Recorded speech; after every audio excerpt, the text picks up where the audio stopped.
Welcome to my presentation on cord blood banking. I've asked you here today to discuss the basics of umbilical cord blood collection and banking.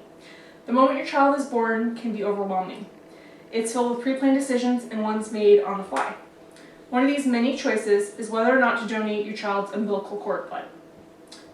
In hindsight, some parents may have chosen to do this if they only knew it was an option and one that they would need to plan ahead for.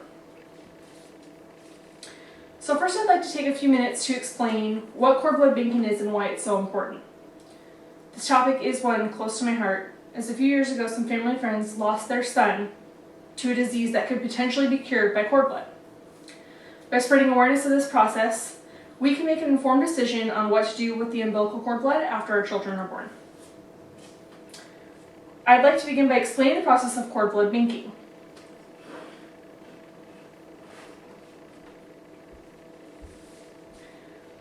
Once you've decided to donate your child's cord blood, there are several steps that lead up to the collection.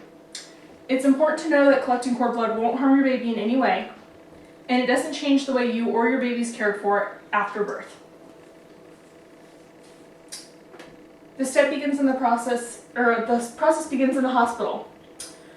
After the baby's born, the cord is clamped and cut as usual. The only difference with collecting cord blood is that the placenta and umbilical cord are taken away, and there's a special collection bag that the blood is collected with, and the cord blood bank comes and picks it up after. So once it's been collected from the umbilical cord, your OB/GYN or your midwife will make a call to the courier to come pick up your sample. The donated blood is then taken to a special facility, and it's analyzed for safety, and the usable cord blood stems are prepared for storage. The cord blood stem cells are stored at the facility in a liquid nitrogen tank until they're needed by doctors. Now that we've covered the process of cord blood banking, I'll discuss the uses of cord blood once you've donated it. What does cord blood treat?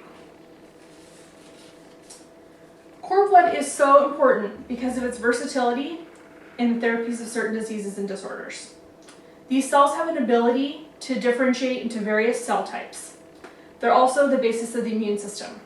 There are currently about 80 diseases that are treated with cord blood, but I'm going to cover the general categories that these diseases fall into: cancer, metabolic disorders, immune disorders, and blood disorders. The first category, cancers, includes things such as leukemia, which is a form of blood cancer, lymphoma, which is a cancer of the lymph nodes.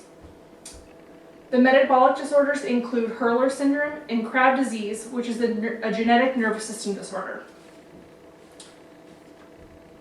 Immune disorders include chronic granulomatous disease, which increases the body's susceptibility to infections, and severe combined immunodeficiency disease.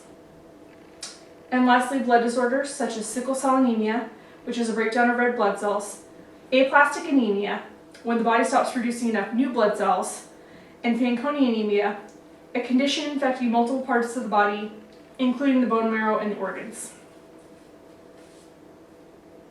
This concludes the basic collection process and the most common uses of cord blood in treatment. The phrase cord blood donation itself sounds painful and risky, but with a little information, a lot of mystery is taken out of the process. The goal of this presentation was to bring awareness to cord blood donation. Hopefully this brief overview gave you some insight on how donating umbilical cord blood can save lives. When it's time to decide what to do with your baby's cord blood, you'll be able to make an informed decision. Thank you. Thank you.